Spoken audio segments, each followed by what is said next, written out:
Hello again, I am Blunty. This video is one of a series of Monster Hunter videos, basically advice for newbies from a Monster Hunter newbie. The goal of this little mini-series is to share the important stuff that I have learned recently about Monster Hunter as a noob getting ready for Monster Hunter Rise by doing my research, playing the Monster Hunter Rise demo, and playing Monster Hunter World.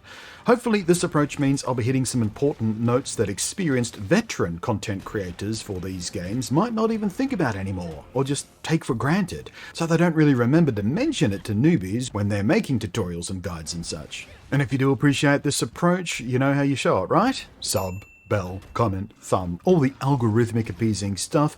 And for a complete backstory on my approach here and my own history with Monster Hunter and Monster Hunter copycat games, there is a nice deep preamble video linked in the down below. But today we're talking weapon choice, and this isn't something that causes many arguments amongst the Monster Hunter community. Most hunters, regardless of experience, generally agree on what is the most accessible weapon types. So this video shouldn't trigger too many arguments in the comment section.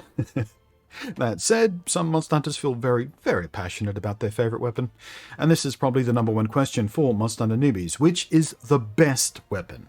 The fast answer to that is there is no best weapon, not objectively, so which is the easiest beginner weapon becomes the real question. And while certainly an easier decision than selecting exactly which eyes and eye color your cat friend should have, it's still nonetheless one of the most important early game decisions you will make, as it can dramatically affect how you feel in at least your first several hours of the game.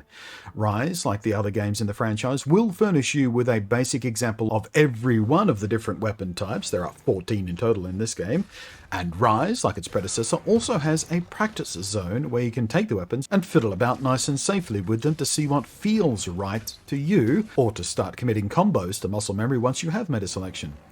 As I mentioned, there's 14 weapon types in total. Some are melee, some are ranged, some are slow, some are fast, some are great hit and run style, some are great for sticking your ground with heavy defense, some are better at big risk but big damage and very deliberate commits, some work superbly as team support roles. In general, the fast weapons are usually better at delivering proc percentage based status effects like blast and poison and sleep and such, while most of the slower weapons are much better at single-hit raw damage or concussive damage, and some are better at severing monster parts. But all weapons are valid and useful in their own merits, both as group and as solo choices. Any weapon type can carry you to endgame, and none are the best, none are the worst, none are noobs only, and even the most newbie-friendly amongst them are completely valid to keep using for the entire game if that's what you like. Some are more easy to learn the basics, but a few have more challenging learning curves that may put new players off or simply make it harder than it needs to be to learn the rest of the game.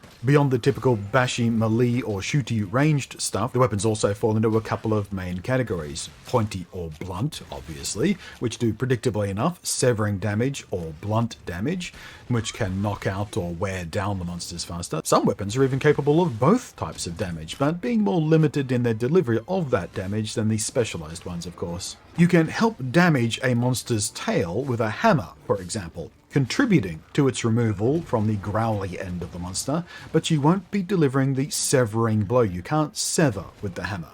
But with a longsword, you'll be doing tons of severing damage, but you will have a much harder time knocking it down or causing exhaustion.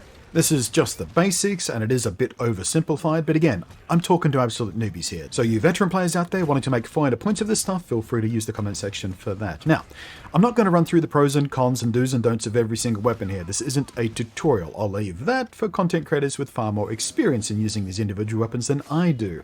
I just want to chew on that main question, which is, which weapon should newbies start with to make it accessible to learn the game and feel like a badass the fastest? Because that's what we want, don't we? We want to feel like badasses. Traditionally, most players will specialize, or main, in gamer parlance, a single weapon, perhaps two, one for solo and one for multiplayer, for example, if you often play with the same group of people and are trying to balance out a range of damage types within the team. So weapon choices carry meaningful weight to the whole game experience. Well, in Rise, it's a bit easier than it has been in the past. Your decision here won't lock you in nearly as much as it might have in older games, because in Rise, crafting has been designed to be a little bit less material hungry in a very deliberate effort to get more players to more freely try different weapons out. But there's still weapons that are easier for newbies to get to grips with faster, of course. The classic is the sword and shield. You can do, predictably enough, slicing damage with the pointy bit and stack up some blunt damage with a series of shield bash attacks. And of course, you can directly shield and absorb incoming damage that you otherwise can't avoid or choose not to avoid. It's not especially good at raw damage output, but it is quick and mobile, and you can easily cancel out of combos, so you can panic roll out of sudden danger if you find yourself overcommitting, as you learn to better predict attack patterns. Or you can stand your ground and block incoming attacks ready for a counter. But absorbing attacks with block does of course chew through your stamina gauge, so you'll need to be mindful about which attacks you decide to tank. This broad utility and reactive gameplay style makes it an extremely flexible weapon, easy to learn while still being highly effective, and the basic combat style will be very familiar to players of many other game types featuring the classic sword and board dodge roll action RPG gameplay style. Next on the list, the dual blades. They also make for a good starting point for many players too. Again, feeling familiar to weapons and combat style from other action RPG games you may have played before. They're easy to understand, they offer highly reactive and very quick gameplay style, keeping you highly mobile and ready to dash away from danger at a moment's notice. They have no shield of course, but they do have a fast and constant output of damage once you get to grips with their endlessly chainable combos. Far more offensive than the sword and shield, and dependent on flow of combos to keep DPS high.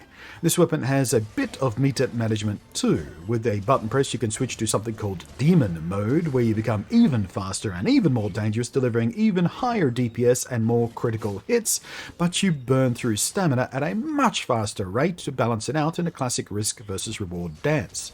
The rapid DPS potential make them very good at status inflicting, because of course more hits, more fast, mean more chances to proc effects. That's just the way the math works.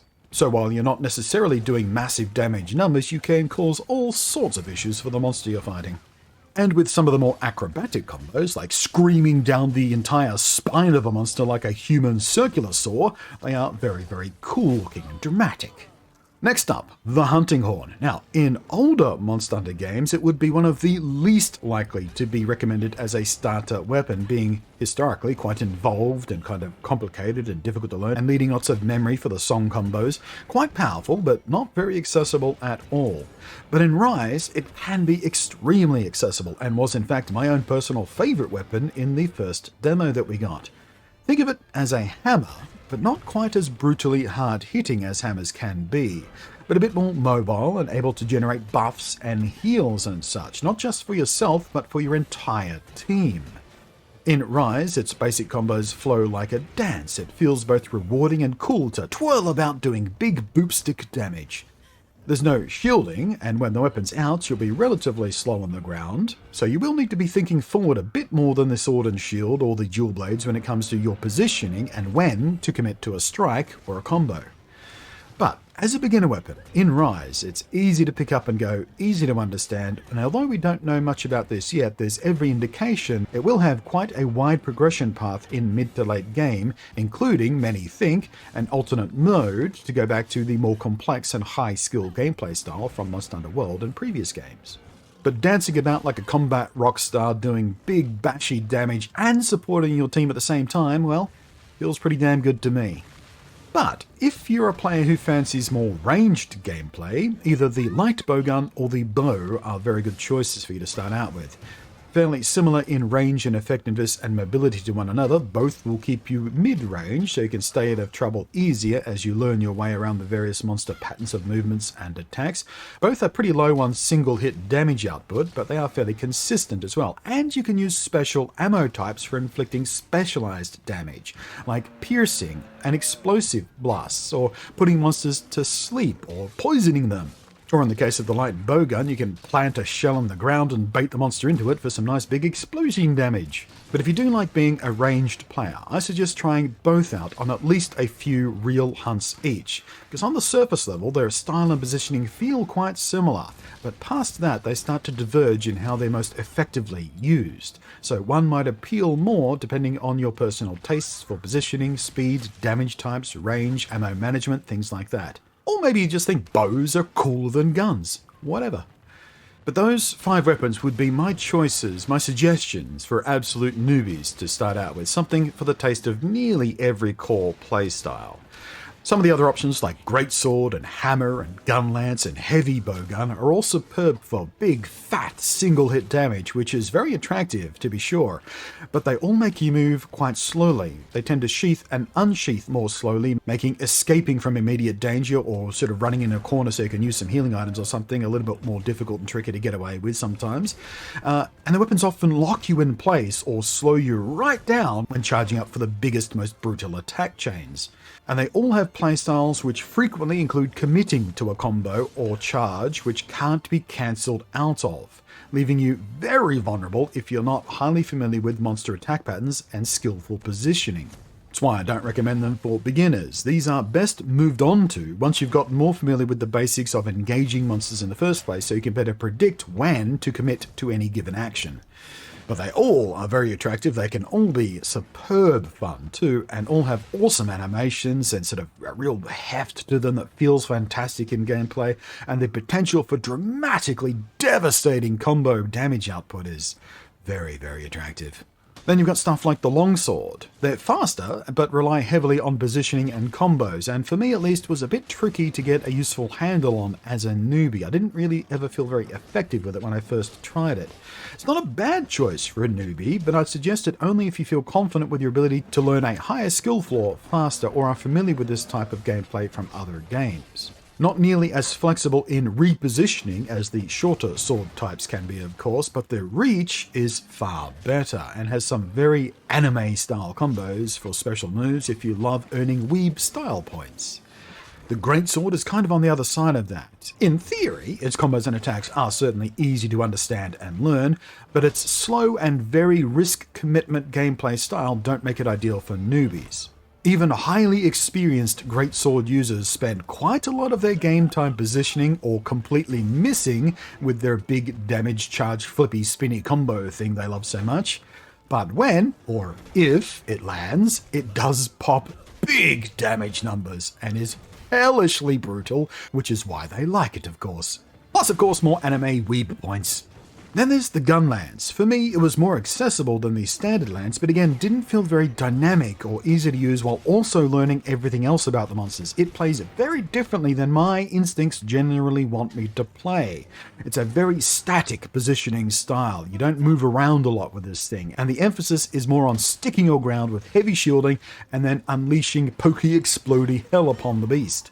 I can certainly see it feeling very badass if you're using it well, but it's not a weapon I'd suggest learning the game with on your first try, because when you screw up, you are punished for it quite harshly. The switch axe is reasonably accessible. It's more for gamers, like with the longsword, who are more comfortable with higher risk, higher reward style gameplay. It's super duper fun and very dramatic to use when you get it right, and has some fantastic combos and great damage potential, including huge one-off slow charge burst of elemental damage for when you can create a big fat opening to really punish a vulnerable monster.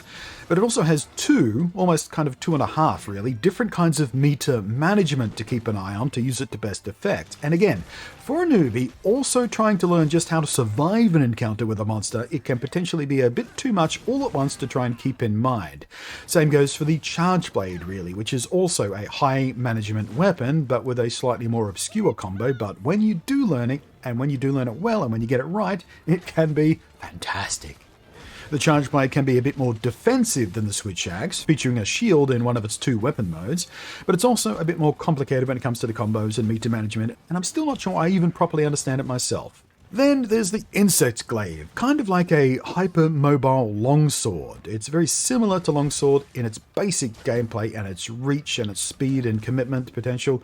Potentially great DPS, but the skill floor for a newbie is a bit of a challenge. And not just managing the wild mobility of flipping all about the place, but managing your buffs, which you suck out of monsters by firing bugs at them, and to do so consistently you have to target different body parts for different types of buff. It's a fair amount to manage to use it with high effectiveness while also trying to learn the game. But I can tell you, the people who have committed to learning the Incect Glaive mains, love their weapon. One of my best friends mains it, and she loves it. Now, of course, I've skipped a couple of weapons here. I know, please don't get pissy about it if you're a veteran player and I've glossed over your favorite weapon or something. Please feel free to make your case for it in the comments section. But at the end of the day, like I said, the game makes it super easy to literally try every single weapon type out for yourself right from the start of the game. There's even a safe place in which to try it where you're not in any danger of dying or letting a team down or something. There's a practice arena you can try it out in. And Rise especially, the developers have said they've worked particularly hard to make it more attractive to not simply specialize in only one or two weapons by making the crafting a little bit easier and more accessible to collect a big range of weapons to play around with. But yeah, at the core, absolute newbies to this series or this type of game in general will find it easier to get into the rhythm with Sword and Shield, with dual blades if you're into that strike and dash and high mobility and adaptability that don't rely super heavily on positioning. Or try the hunting horn, possibly the hammer, a little bit trickier than the hunting horn to get used to, but very similar in many ways, if you're more into the orchestral strange of shattering femurs and big boop concussions. Speaking personally, I still haven't quite made my decision on where I want to go. Hunting horn, I love playing hunting horn. Hammer, I'm getting a little bit better with the hammer by testing it out in the demo. The switch axe, super fun, but again, a bit higher skill, but I do have some experience in Monster Hunter World now, so it might be a little bit more accessible for me now that I'm not a complete newbie. But then again, when you get right down to the basics of it, I've been using Sword and Shield in Monster Hunter World while I'm sort of learning the basics of the game, and its adaptability, its mobility, its flexibility, its offensive and defensive balance, it really is just very nice to use. In any case, I hope this has been a useful insight and I hope this has helped you on your journey into Monster Hunter Rise. Thank you very much for watching. I am Blunty. We'll catch you next time, and thank you as always to the patrons scrolling up above there whose above and beyond support is wonderfully meaningful. Happy hunting!